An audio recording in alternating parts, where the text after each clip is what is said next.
हरियाणा विधानसभा चुनाव से पहले भारतीय जनता पार्टी में फूट के संकेत मिलने लगे हैं। फूट इस बात को लेकर के कि हरियाणा का अगला मुख्यमंत्री कौन बनेगा। दरअसल भारतीय जनता पार्टी पहले ही इस बात का ऐलान कर चुकी है कि अगर भारतीय जनता पार्टी की हरियाणा की सत्ता में वापसी होती है तो नायब सिंह सैनी ही मुख्यमंत्री होंगे। लेकिन उससे पहले अनिल विज ने खुले तौर पर बगावती तेवर दिखाए हैं और उन्होंने कहा है कि समय आने पर मैं भी मुख्यमंत्री पद का दावा ठोकूंगा, क्योंकि पार्टी का मैं वरिष्ठ नेता हूं और कई बार का विधायक भी हूं। काम के लिहाज से मुझे लंबा अनुभव भी है और इस लिहाज से मेरे समर्थक लगातार इस बात की मांग कर रहे हैं कि आप क्यों नहीं मुख्यमंत्री पद का दावा ठोक रहे हैं। तो समय आने पर क्या अनिल विज बगावती तेवर दिखाते हुए नजर आएंगे? क्या भारतीय जनता पार्टी जीत के भी हार जाएगी? ये सवाल हरियाणा की राजनीति में इसलिए भी उठ रहे हैं क्योंकि अनिल विज के अलावा राव इंद्रजीत भी अब सीएम पद की दावा ठोकते हुए नजर आ रहे हैं। उन्होंने कहा कि सीएम पद के काबिल मैं भी हूं। मेरे समर्थक लगातार इस बात की मांग कर रहे हैं कि आप क्यों नहीं मुख्यमंत्री पद की मांग करते हैं।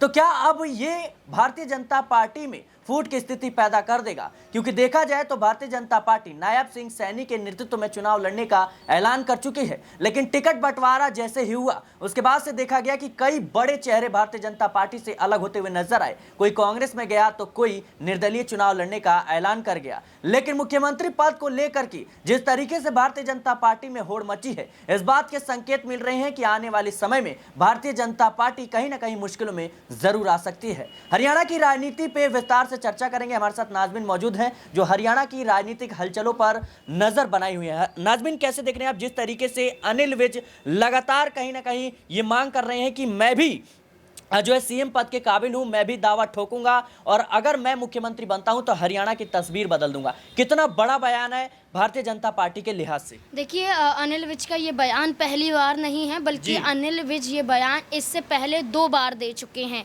कई बार ट्वीट के माध्यम से भारतीय जनता पार्टी को चेताते हुए नजर आते हैं कि मैंने कभी किसी को गिरा के उठने का काम नहीं किया है, बल्कि मेरे पास जो है मैं उससे संतुष्ट रहता हुआ नजर आया हूँ। लेकिन भारतीय जनता पार्टी पर अब अनिल विज दबाव बनाने की कोशिश कर रहे हैं। इसके बड़े कारण हो सकते हैं, जैसा कि आपने शुरुआत में ही कहा कि खुद अनिल विज दावा करते हैं कि वो दिग्गज नेता हैं, बड़े बड़े पदों पर वो हरियाणा में नियुक्त हुए हैं। अगर हम बात करें तो 6 बार विधानसभा का चुनाव उन्होंने अंबाला कैंट से जीता है। निर्दलीय विधानसभा चुनाव उन्होंने अंबाला कैंट से जीता है। इसके बाद भारतीय जनता पार्टी के तहत वो चुनाव जीतते हुए विधानसभा का नजर आए। लेकिन भारतीय जनता पार्टी ने इन 6 बार के विधानसभा चुनाव में एक बार भी अनिल विज को सीएम चेहरे के रूप में सही नहीं समझा। जब तख्ता पलट की स्थिति हमने हरियाणा में देखी थी, किस तरीके से जननायक जनता पार्टी और भारतीय जनता पार्टी का गठबंधन टूट जाता है, तो उस दौरान भी अनिल विज को लेकर ये दावा किया जा रहा था कि हो सकता है कि वही अब अगले मुख्यमंत्री हो सकते हैं, क्योंकि 2014, 2019 और 2024 ये वो तस्वीरें हैं जब अनिल विज लगातार अपनी विधानसभा सीट को बचाते हुए भी नजर आए और 2024 में भी बचाने का दावा कर रहे हैं। लेकिन भारतीय जनता पार्टी से मांग कर रहे हैं कि सीएम चेहरे के रूप में उन्हें ही उतारती हुई भारतीय जनता पार्टी नजर आए। केंद्रीय मंत्रियों की बात करें, वो लगातार बयान देते हुए नजर आते हैं। हरियाणा में गृह राज्य मंत्री का पद अनिल विज ने संभाला है, स्वास्थ्य मंत्री का पद उन्होंने संभाला है, विधायक कई बार रह चुके हैं। उम्र लिहाज से देखा जाए तो आप बखूबी देख सकते हैं कि उम्र दराज यहाँ पर अनिल विज नजर आते हैं। तजुर्बे में भी आप देखेंगे कि नायब सिंह सैनी से ज्यादा तजुर्बा उनके पास दिखाई देता है। उन्होंने विधानसभा का चुनाव जीता है, बल्कि नायब सिंह सैनी ने एक बार सांसदी का चुनाव यहाँ से जीतते हुए नजर आए थे। लेकिन अभी भी आप ये देखिए कि अनिल विज को कोई जगह नहीं मिलती है। अनिल विज अभी भी यही कहते हैं कि उनके समर्थक चाहते हैं, वो चाहते हैं कि वो सीएम रेस में आगे निकले। लेकिन आप देखिए भारतीय जनता पार्टी में ही अनिल विज के खिलाफ बगावत शुरू हो चुकी है। अनिल विज का जैसे ही बयान सामने आता है, अब देखिए जो मनोहर लाल खट्टर हैं, पूर्व मुख्यमंत्री हैं, वो दावा करते हैं कि अनिल विज का तो सपना अगर है मुख्यमंत्री बनने का, उम्मीद लगा रहे हैं मुख्यमंत्री बनने को लेकर, तो वो उनकी उम्मीदें हैं, उम्मीदों पर उन्हें कायम रहना चाहिए।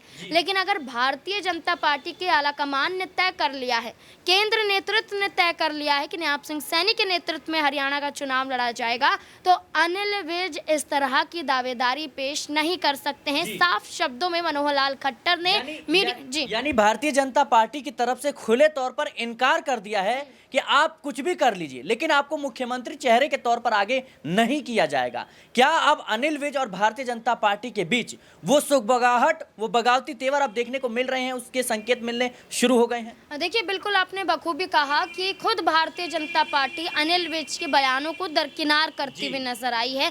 यहाँ तक कि नायब सिंह सैनी की बात करें तो नायब सिंह सैनी ने इस पूरे मुद्दे पर चुप्पी नहीं तोड़ी है, बल्कि वो प्रचार प्रसार में जुटे हुए नजर आते हैं, कांग्रेस पार्टी पर हमला साधते हैं, लेकिन अनिल विज के इस बयान को तवज्जो नहीं देते हैं। तो साफ तौर पर जाहिर है कि भारतीय जनता पार्टी में जब से उम्मीदवारों की लिस्ट जारी हुई है तब से ही बागी तेवर कई राजनेताओं ने उठाए हैं। सावित्री जिंदल की बात कर लें, रणजीत सिंह चौटाला की बात कर लें या तमाम और चेहरों की बात कर लें, भारतीय जनता पार्टी की तरफ से टिकट ना मिलने को लेकर नाराजगी जाहिर की गई है और निर्दलीय चुनावी मैदान में उतरते हुए नजर आए हैं। और इस कड़ी में अंबाला कैंट से प्रत्याशी अनिल विज दावा तो करते हैं अपनी जीत का, लेकिन भारतीय जनता पार्टी पर दबाव भी बना रहे हैं। लेकिन इसमें एक बात और मैं जोड़ना चाहूंगी कि जननायक जनता पार्टी के जो राष्ट्रीय अध्यक्ष हैं अजय चौटाला ने अनिल विज के बयान पर प्रतिक्रिया दी। उन्होंने बयान को कोट करते हुए ये कहा कि जिसके पास 40 विधायकों का समर्थन होगा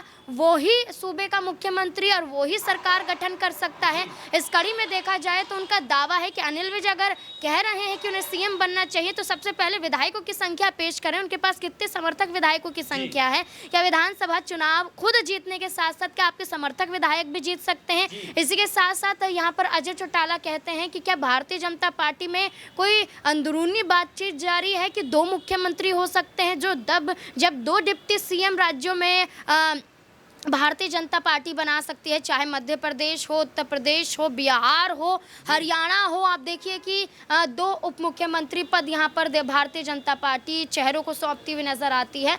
तो इस लिहाज से देखा जा रहा है कि अजय चौटाला ने तो ये तक कह दिया कि कहीं 2 सीएम बनाने के इरादे तो भारतीय जनता पार्टी नहीं देख रही है। लेकिन अनिल विज का ये बयान साफ तौर पर जाहिर है कि वो अब सीएम पद को लेकर हो सकता है विधानसभा चुनाव जीतने के बाद और भी दबाव पेश करते हुए नजर आए।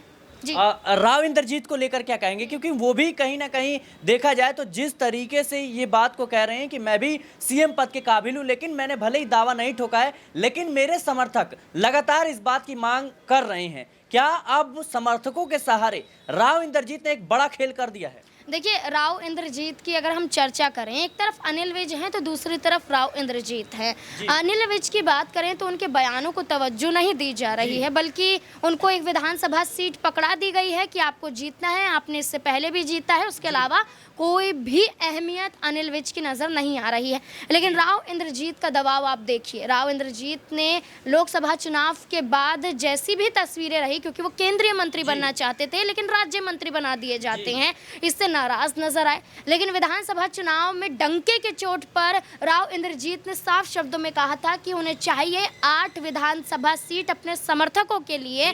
अहिरवाल की 8 सीटों की मांग करते हुए नजर आए थे और भारतीय जनता पार्टी ने उनकी उम्मीदों पर खरे उतरने का काम किया। 8 विधानसभा सीट अहिरवाल बेल्ट की राव इंद्रजीत के समर्थकों को दी और राव इंद्रजीत अपने इन्हीं समर्थकों के आधार पर दावा कर रहे हैं कि मैं भी सीएम बन सकता हूं और सीएम पद को लेकर दावेदारी ठोक रहे हैं।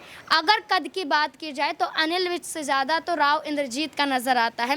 राव इंद्रजीत कांग्रेस पार्टी में भी सांसदी का चुनाव जीतते हुए नजर आए, लोकसभा चुनाव में भारतीय जनता पार्टी को भी 3 बार जिताते हुए दिखाई दिए। तो राव इंद्रजीत की बातों को मानती हुई भारतीय जनता पार्टी नजर आ रही है। तो आने वाले समय में हो सकता है कि भारतीय जनता पार्टी राव इंद्रजीत को कोई बड़ी जिम्मेदारी देती हुई नजर आए। जी बिल्कुल, कहीं ना कहीं भारतीय जनता पार्टी में इस वक्त सीएम चेहरे को लेकर घमासान मचा हुआ है। नायब सिंह सैनी को भारतीय जनता पार्टी आगे करना चाहती है, तो वहीं अनिल विज खुले तौर पर इस बात के संकेत दे रहे हैं कि समय आने पर सीएम पद की दावेदारी ठोकेंगे और अगर ऐसा नहीं होता है तो फिर आने वाले समय में कुछ बड़ा कदम जरूर वो उठाते हुए नजर आएंगे। वहीं देखा जाए राव इंद्रजीत भी लगातार इस बात को कह रहे हैं कि मैं भी सीएम पद की दावेदारी ठोक सकता हूं, मैं भी इस काबिल हूं। लेकिन काबिल तो कई नेता हैं, लेकिन भारतीय जनता पार्टी किसे आगे करेगी ये तो आने वाला वक्त बताएगा। लेकिन कहीं ना कहीं अब देखना होगा कि चुनावी माहौल के बीच जिस तरीके से अनिल विज ने बयान दिया है, इसका असर भारतीय जनता पार्टी पर कितना